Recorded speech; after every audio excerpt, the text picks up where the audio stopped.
Friends, ఇక్కడ కొన్ని numbers ఇచ్చేసి క్వశ్చన్ మార్క్ ప్లేస్ లో ఏ వాల్యూ వస్తుందని చెప్పేసి అడుగుతున్నారు.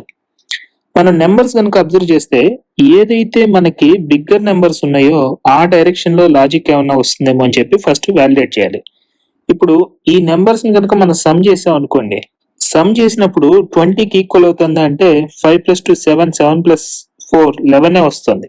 ఎడిషన్ అన్నది మనకి ఫెయిల్ అయింది. నెక్స్ట్ ఆపరేషన్ సబ్ట్రాక్షన్ చేసినా మనకి ఫెయిల్ అవుతుంది. కానీ మల్టిప్లికేషన్ చేస్తే 5 × 2 10, 10 × 4 40, కానీ ఇక్కడ 20 ఉంది కదా, అంటే 40/2 దట్ ఈజ్ ఈక్వల్ టు 20 అవుతుంది. సేమ్ లాజిక్ మనం సెకండ్ కాలం కూడా అప్లై అవుతుందేమో చూద్దాం.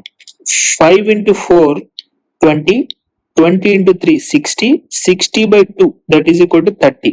అంటే సేమ్ లాజిక్ మనకి ఫస్ట్ కాలం కి రైట్ అయింది, అలాగే సెకండ్ కాలం కూడా రైట్ అయింది. సో థర్డ్ కాలం లో మల్టిప్లై చేస్తే 4 × 2 8, 8 × 5 40.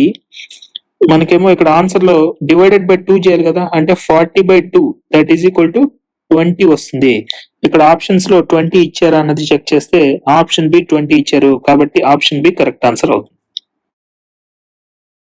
మరిన్ని ఇంట్రెస్టింగ్ కాంపిటేటివ్ ఎగ్జామ్స్ అప్డేట్స్ కోసం ప్లీజ్ వీడియోని లైక్ చేసి ఛానల్ని సబ్స్క్రైబ్ చేయండి. Thank you.